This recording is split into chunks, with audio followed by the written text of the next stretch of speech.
How to get a car insurance 5 easy steps. When you buy a new car, you most likely spend a fair amount of time comparing options to find the best ride at a fair price. Buying car insurance should work the same way. Unfortunately, too many car owners skip this crucial step and end up spending more money than they should. Car insurance prices can vary widely by company for the exact same coverage. If you want to find the best car insurance for a reasonable price, here's how to do it.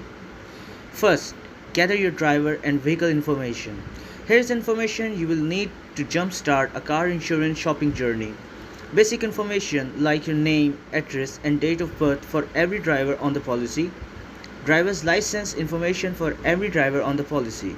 Vehicle information including year, make, model, vehicle identification number, and current odometer reading. Driving history for all drivers on the policy, including at fault accidents, traffic violations, and any completed safe driving courses. Your current insurer, if you have one, including your current coverage limits.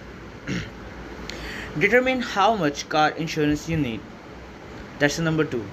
Before you buy a car insurance policy, the first step is to figure out how much car insurance you need.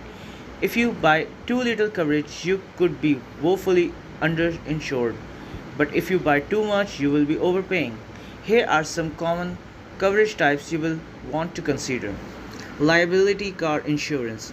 If you cause a car accident, liability car insurance pays for the property damage and the injuries to others, such as their car repair bills and medical expenses. It also covers legal expenses if someone sues you because of an accident. Most states except New Hampshire and Virginia requires you to carry a minimum amount of liability car insurance. For example, in New York, all drivers must carry minimum liability limits of 25, 50, 10, which means $25,000 for bodily injury of one person, $50,000 for death, $50,000 for bodily injury for 2 or more people, and $100,000 for death, and $10,000 for the property damage. But here's the problem.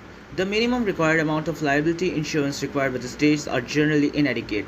For example, if you bought the minimum amount in New York and caused a car crash that resulted in multiple injuries and more than $50,000 in medical bills, you'd be on the hook for the amount above $50,000. A good rule of thumb is to buy enough liability insurance to cover what you could lose in a lawsuit. Uninsured motorist coverage. Not every driver buys liability insurance, even if they are required to do so, and some drivers have liability insurance but not enough to cover an expensive car accident. So what happens if an uninsured